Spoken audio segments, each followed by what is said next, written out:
Hello friends, Shashi Agarwal economics and law classes के अंदर मैं आप सबका अभिनंदन करती हूँ।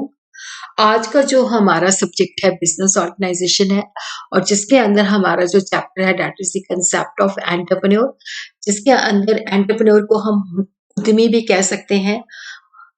उद्यमी का मतलब क्या है, उसके फीचर्स क्या है या करैक्टरिस्टिक्स क्या है, उसके फंक्शन क्या है। अगर आपको मेरा ये एफर्ट सही लगता है तो इस वीडियो को लाइक कीजिए, शेयर कीजिए तथा मेरे चैनल शशि अग्रवाल इकोनॉमिक्स तथा लॉ क्लासेस को सब्सक्राइब कीजिए। तो सबसे पहले हम देखते हैं एंटरप्रेन्योरशिप होती क्या चीज है। देखो, एंटरप्रेन्योरशिप के अंदर क्या होता है कि जो एंटरप्रेन्योर है वो अपॉर्चुनिटीज को आइडेंटिफाई करता है। जैसे इन्वायरमेंट के अंदर उसको लगता है कि अगर मैं इस चीज का बिजनेस शुरू करूं तो इसमें मुझे काफी प्रॉफिट हो सकता है, इससे लोगों की रिक्वायरमेंट सेटिस्फाई हो सकती है। तो एंटरप्रेन्योरशिप एक प्रक्रिया है जिसके द्वारा हम अपॉर्चुनिटीज को आइडेंटिफाई करते हैं, फिर उन अपॉर्चुनिटीज पे काम करते हैं ताकि उनसे बेनिफिट लिया जा सके। एंटरप्रेन्योरशिप जो है एक एनवायरनमेंट के अंदर जो भी हमें अपॉर्चुनिटी दिखती है तो क्योंकि वहां पे हम उस अपॉर्चुनिटी को आइडेंटिफाई करते हैं, उस पे काम करते हैं, उससे बेनिफिट लेते हैं, तो हम ये कह सकते हैं कि एंटरप्रेन्योरशिप जो है वो एक क्रिएटिव और इनोवेटिव रिस्पॉन्सिबिलिटी इन्वायरमेंट है जहाँ पे हम इन्वायरमेंट को स्कैन करते हैं, वहां से हमें अपॉर्चुनिटी की आइडेंटिफिकेशन होती है। रिचर्ड कैंटलिन एक आयरिशमैन था जिन्होंने एंटरप्रेन्योर को 1734 के अंदर इकोनॉमिक एक्टिविटीज के साथ रेफर किया कि जो व्यक्ति इकोनॉमिक एक्टिविटीज करता है, इकोनॉमिक एक्टिविटीज होती है जिससे हम ब्रेड और बटर अर्न करते हैं। उन्होंने बताया कि एंटरप्रेन्योर वो व्यक्ति है, वो पर्सन है जो के फैक्टर्स जो होते हैं, फैक्टर्स ऑफ प्रोडक्शन जो होते हैं, उसको बाय करता है और उसको अनसर्टेन प्राइसेस के अंदर, फ्यूचर के अंदर सेल करता है। देखो, जो वो व्यक्ति है, वो जो फैक्टर सर्विसेज हैं उनको एक सर्टेन प्राइस पे परचेज करता है और इस प्राइस पे परचेज करता है ताकि फ्यूचर के अंदर, क्योंकि फ्यूचर अनसर्टेन है जहां पे हमें पता नहीं है कि ये प्राइस मिलेगी या ये प्राइस होगी, तो अनसर्टेन प्राइस के अंदर, फ्यूचर के अंदर सेल करता है। तो एंटरप्रेन्योर जो है 13th century French verb entrepreneur से आया है, मीनिंग टू डू समथिंग, या जिसके अंदर हम कोई चीज करते हैं। देखो, ये इंट्रोडक्शन है। आपने एग्जाम के अंदर, क्योंकि 35 मिनट्स का ही टाइम होता है क्वेश्चन को करने के लिए, तो आपने ब्रीफली लिखना है, ये सारी चीजें समझाने के लिए है। अब देखो, एंटरप्रेन्योर जो है ये लिख सकते हो, एंटरप्रेन्योर वो पर्सन होता है जो एक बिजनेस सेटअप करता है, एक इंडस्ट्रियल एक्टिविटी स्टार्ट करता है। और नेचुरली देखो, जब भी हम बिजनेस करते हैं, कोई इंडस्ट्रियल एक्टिविटी करते हैं, तो उसके अंदर रिस्क छुपा होता है कि जिस चीज का हम बिजनेस कर रहे हैं वो चलेगा कि नहीं चलेगा। तो इंडिविजुअल जो होता है उसके अंदर एंटरप्रेन्योरशिप एक क्वालिटी होती है जिसके बेसिस पे वो रिस्क लेता है, जिसके बेसिस पे वो रिसोर्सेज को ऑर्गेनाइज करता है और अपना बिजनेस शुरू करता है।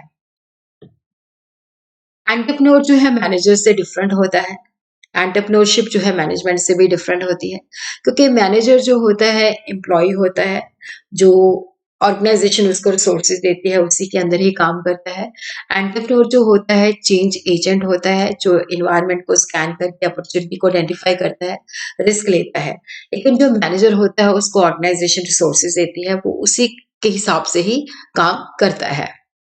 एंटरप्रेन्योर जो है दैट इज एन इंडिविजुअल जो कि एम्प्लॉय नहीं होता, जिसको लगता है कि ये अपॉर्चुनिटी है जिसके बेसिस पे वो अपना बिजनेस सेटअप करता है, सारे रिस्क बेयर करते हैं, अगर उस बिजनेस से मुनाफा होता है तो उसको भी वो लेता है। एंटरप्रेन्योर जो है एक ऑर्गेनाइजेशन सेटअप करता है, क्योंकि वो जो ऑर्गेनाइजेशन होती है उससे वो गुड्स एंड सर्विसेज को क्रिएट करता है या उसकी ट्रेडिंग करता है जिससे लोगों की रिक्वायरमेंट पूरी होती है। एंटरप्रेन्योर जो होता है एनवायरनमेंट को स्कैन करता रहता है ताकि उसको अपॉर्चुनिटी मिले और उन अपॉर्चुनिटीज को वो अपने बिजनेस वेंचर के अंदर कन्वर्ट करे ताकि वो उनका बेनिफिट ले सके। देखो, जो उसका जो एंटरप्रेन्योर होता है वो रिस्क लेता है, आइडेंटिफाई करता है, जिसके बेसिस पे वो एक एंटरप्राइज सेटअप करता है। तो हम कह सकते हैं कि एंटरप्रेन्योर जो है एक चेंज एजेंट है, जो कि अपॉर्चुनिटी को आइडेंटिफाई करता है, फिर उसको यूनिट के अंदर कन्वर्ट करता है। डेविड होल्ट के मुताबिक एंटरप्रेन्योर में भी properly apply to those who incubate, जिनके पास नया आइडिया आता है और उन आइडिया के बेसिस पे वो अपना एंटरप्राइज या अपना यूनिट या अपना बिजनेस सेटअप करते हैं और सोसाइटी को जो है बेनिफिट प्रोवाइड करते हैं। मैथ्यू टॉरन ने कहा कि एंटरप्रेन्योर वो व्यक्ति है जिसके पास आइडिया आता है और जो कोशिश करता है उस आइडिया के मुताबिक काम करे और मार्केट को वो डोमिनेट करे। ये फीचर्स हैं या करैक्टरिस्टिक है, देखो इनोवेटर है। इनोवेटर का मतलब होता है कि देखो जो एक एंटरप्रेन्योर है, वो इनोवेशन होता है न्यू और यूजफुल थिंग। तो वो न्यू कॉम्बिनेशन ट्राई करता है और जो इकोनॉमिक डेवलपमेंट का काम होता है उसको तेज करता है और वो नए मेथड इंट्रोड्यूस करता है, न्यू प्रोडक्ट्स मेथड मतलब न्यू मेथड्स जिसके द्वारा वो चीज़ों को मैन्युफैक्चर करता है या न्यू प्रोडक्ट मार्केट के अंदर इंट्रोड्यूस करता है या न्यू मार्केट को वो जो है एक्सप्लोर करता है और उसी तरह रॉ मटेरियल के नए सोर्सेज फाइंड आउट करता है या नई फॉर्म के अंदर इंडस्ट्रियल ऑर्गेनाइजेशन को सेटअप करता है। इनोवेशन का मतलब होता है नई और यूजफुल थिंग निकालना। देखो वो कैलकुलेटेड रिस्क लेता है जब भी वो चीज करता है, तो नेचुरली जैसे उसने बिजनेस सेटअप करना है तो बिजनेस सेटअप करना है, काफी रिस्क लेता है, तो वो कैलकुलेटेड रिस्क लेता है, बिजनेस की वायबिलिटी को भी चेक करता है। और एंटरप्रेन्योर जो होता है गुड ऑर्गेनाइजर होता है जो कि इनिशिएटिव लेता है, रिसोर्सेज को ऑर्गेनाइज करता है और उनको मैनेज करता है ताकि बिजनेस को वो रन कर सके। देखो उसके अंदर सेल्फ कॉन्फिडेंस होना चाहिए कि मुझे जो मैंने ये आइडिया लिया है, इस आइडिया पे मेरा पूरा फेथ है और वो जो भी प्रॉब्लम्स आती हैं उनको दूर करता है। डिसीजन मेकर होता है क्योंकि वो जो भी डिसीजन लेता है उसके अंदर रैशनल अप्रोच लेता है, उसके पास प्रॉब्लम सॉल्विंग एबिलिटी होती है और क्विक एंड करेक्ट डिसीजन लेने की पावर होती है। देखो जो एंटरप्रेन्योर होता है विजनरी होता है। विजनरी का मतलब होता है कि जो फ्यूचर को देख सकता है कि फ्यूचर के अंदर इन चीजों की डिमांड होगी और ये डिमांड अभी पूरी नहीं हो रही। कि हु इनक्यूबेट्स का मतलब होता है कि जिसके दिमाग में ये नए आइडियाज आते हैं, जिसके बेसिस पे वो अपना बिजनेस शुरू करता है और सोसाइटी को बेनिफिट देता है। और वो मेहनती होता है, अपने लिए गोल सेट करता है, उन गोल्स को अचीव करने की कोशिश करता है। वो चेंज एजेंट भी होता है जो सोसाइटी की रिक्वायरमेंट को आइडेंटिफाई करता है और जिसके बेसिस पे यूनिट सेटअप करता है, उनकी रिक्वायरमेंट को पूरा करता है। और उसकी जो इच्छा शक्ति होती है बहुत मजबूत होती है।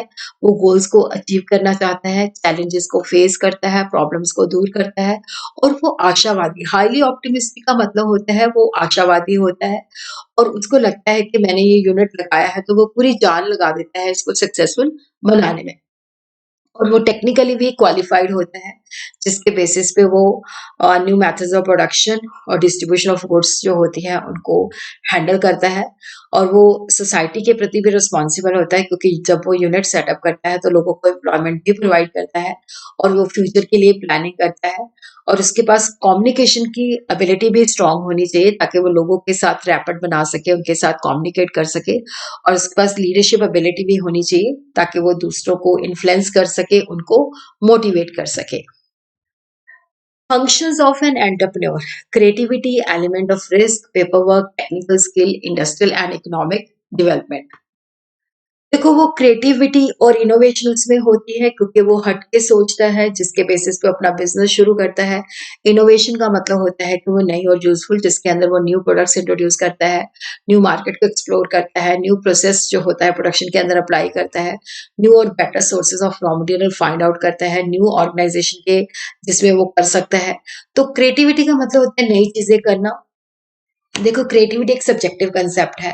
क्रिएटिविटी का मतलब होता है नई चीजें करना या जो पुरानी चीजें होती हैं उनको बेटर मेथड से करना।